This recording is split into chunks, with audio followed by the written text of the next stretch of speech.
Alright, listen up fellas, little announcement before this video starts. Uploading on Blue Night, just in case you didn't know. A lot of people don't know I have this channel, alright? I'd love to see you there. Go watch. Alright, welcome back everybody, hope you're doing well. Today we're talking about stories, and not just any stories, true stories. Stories that actually happened, but were so crazy, so weird, and so insane that absolutely nobody would believe them if you told them. Honestly, I think we all have a couple stories like these, but it's kind of hard to convince other people that they're real. So today we're gonna check out some of these stories from other people on Reddit. Make sure to subscribe if you enjoy these videos, comment for the algorithm, and let's begin. What is your true life story that nobody will believe? So here we have our first story, and this guy says, "My dad was married 2 times before my mom. When he was with his second wife, he would travel a lot for work, which I knew. What I didn't know is that one night he came from home to find his wife in bed with another man.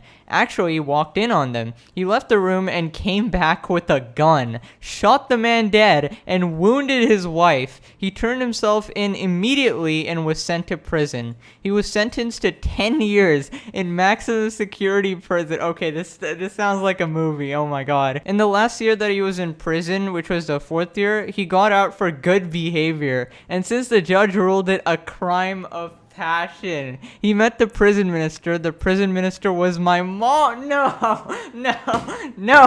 My dad is a murderer and my mom was the minister. I'm the product of a conjugal visit. Okay, dude, when you said that I wouldn't believe these stories, I thought it was like, oh, you won the lottery, $1 million. Like, oh, okay. But, oh my god. See, this is why I love these stories, because it gives you that little jolt of, god damn, that, no way that's real. Okay, so this one says, "I was sitting on the curb of a busy intersection with my girlfriend at the time when a car approached the intersection, hit a rabbit. The rabbit was in mid-stride, and it flew forward instead of getting squashed. The rabbit flew a few feet and landed in my lap.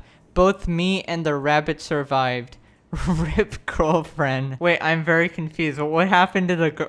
Okay, dude, never mind. My aunt has only ever flown from Atlanta airport twice. The first time it was hijacked, okay, taken to Cuba, and then sent back to the States. The second time, the landing gear didn't work, and they did a crash landing on the belly of the plane. My aunt has never flown through Atlanta since. I mean, I wouldn't either. And Jesus Christ, she is the most unlucky person in the entire world. And I feel like this story has to be true, because sometimes stories are like, why would you make this up? Like, really, for a couple of Reddit points? I just don't think it's worth it. This person says, "In college, I had a bunked bed with my desk under it. I was in bed reaching for my cell on the desk and lost my balance, fell off the bed, did a full flip, and landed in perfect sitting position in my chair unharmed. My roommate witnessed everything, but nobody believed us." What an absolute goddamn Chad, dude. I had the lofted college bed too, and in an attempt not to wake my sleeping roommates, I stepped on the desk, slipped on the desk calendar,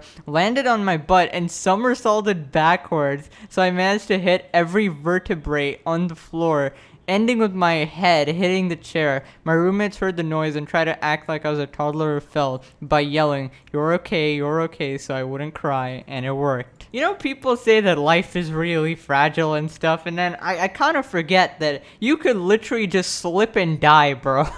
That's pretty much it. Like, you're walking down the street, you slip and die, car runs you over. You're going down the stairs, slip and hit your head on the stairs, boom, it's over. Honestly, this has got me all existential, all philosophical now. I wanna watch my step when I walk. Alright, this one's not gonna end well. It starts with, "I met a guy online." Okay, already don't believe you. We emailed and messaged. This was before texting was a thing. God, how old are you? Jesus, this is grandma Reddit user. And went out a few times. I liked him, but wasn't sure about it. He called me pretty regularly. Again, this was pre-texting. One day, no calls. That night, I called and left him a message. No return call. I called his work the next day, and he hadn't shown up. I called the police, who did a well person check at his house, but he wasn't there. I wasn't there. The next day, the police called me back. They found his body. He'd been murdered by one of his neighbors, and I had to testify at the trial. Well, if anything, this is a message. Don't meet people online, dude. Honestly, from all the stories I've heard, there's very, very few success stories and more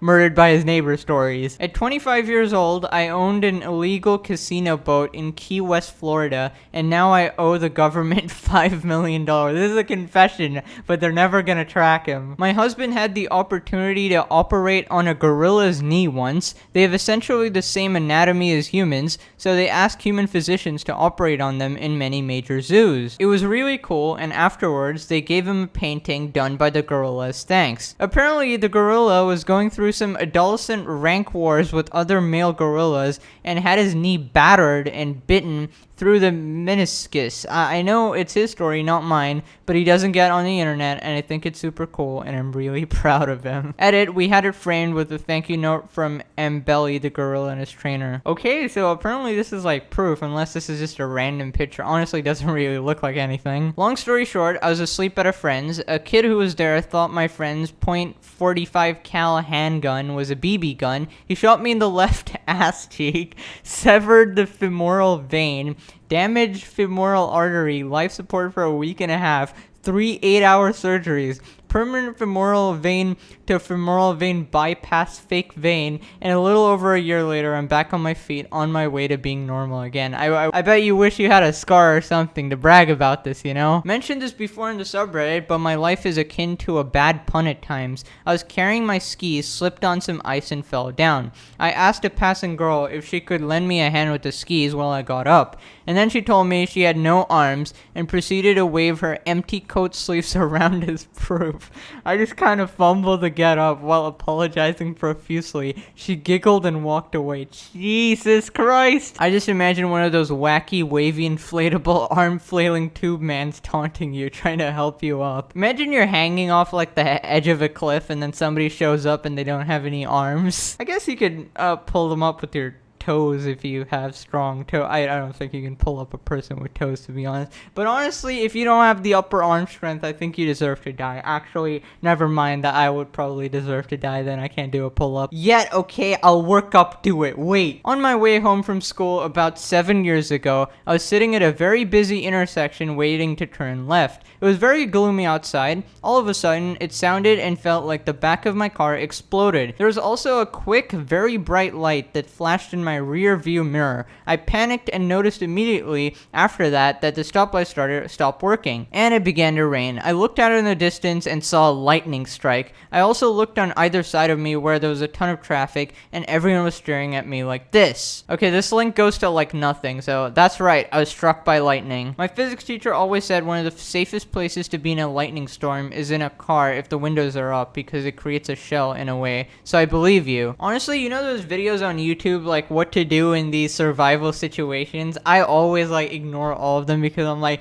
when am I gonna be mauled by a bear, you know, like mauled by a lion, chased by bloodthirsty wasps, you know, stuck in a submarine 6,000 feet below the, like, I don't get it, man. Now, struck by lightning, you could argue, oh, it rains, there's lightning, you always say, oh my god, there's lightning in your videos, and yeah, but like, statistically, the chances of me being struck are very low, and if it happens, I just expect to die. And honestly, if I'm outside in a thunderstorm and I hear thunder, am I literally just gonna, I don't know, hug the floor or like start running or go under a tree or whatever the heck you have to do? I'd probably just go on my way home, right? I'm just being real. Okay, here we go. I had to jerk into a cup to count my soldiers because I had a long time. Okay, man. Honestly, I'm sure it's a very nice story, but I think I'll skip past this one. I once fought a swan. I believe this. They're aggressive animals. I was eating at a Chipotle when someone flies their helicopter there, parks in a parking lot, gets a burrito, and then takes off in his helicopter. That's not what you use your private helicopter for? No, actually not. My car was stolen twice in the same week. I got it back both times. The police didn't do anything because they kept accusing me of loaning out the keys, but I had no friends in town, and both my only copies didn't do that, so asshats. Falling in love in Paris with this gorgeous woman and then living with her for 3 weeks in this tiny town in Switzerland. I have pictures and people still don't believe me about the movie quality things we did. Romantic things, not dirty things, but a little of that too. Okay, so maybe I should try to add like a story to this, but honestly, off the top of my head, I can't really think of anything, except for the fact that, I don't know, I can kind of see the future, bro. Okay, not really. I just had I've had deja vu, like, 100 times, bro, and every time I'm just like, oh, I knew that was gonna happen. What the heck? Why didn't I know? It's like, it's so weird. Pretty much, if you guys don't know what deja vu is, you guys have probably experienced it yourself, but pretty much, something happens twice, right? So you're living in the moment, okay? Something happens, some trigger, and then you're like, wait, haven't I had this exact same moment before? But then your brain also tells you that no, that it's impossible. It's like, suppose your mom gave birth to your little baby brother, right? And you're like, wait, this has happened before. But then you don't have a sibling. It's kind of like, wait, this doesn't make any sense. So technically, it feels like you predicted the future, or your brain is just really, really stupid and it is tricking you. Pretty underwhelming in the face of all these other stories, but whatever. Hope you guys enjoyed this video anyways. I just thought we'd take a break, look at some pretty cool stories. Let me know if you want to see more of these types of videos. Smash the like button if you do. Subscribe if you're new. Thank you so much for watching. Have a wonderful day ahead, and I'll see you guys next time. Bye-bye.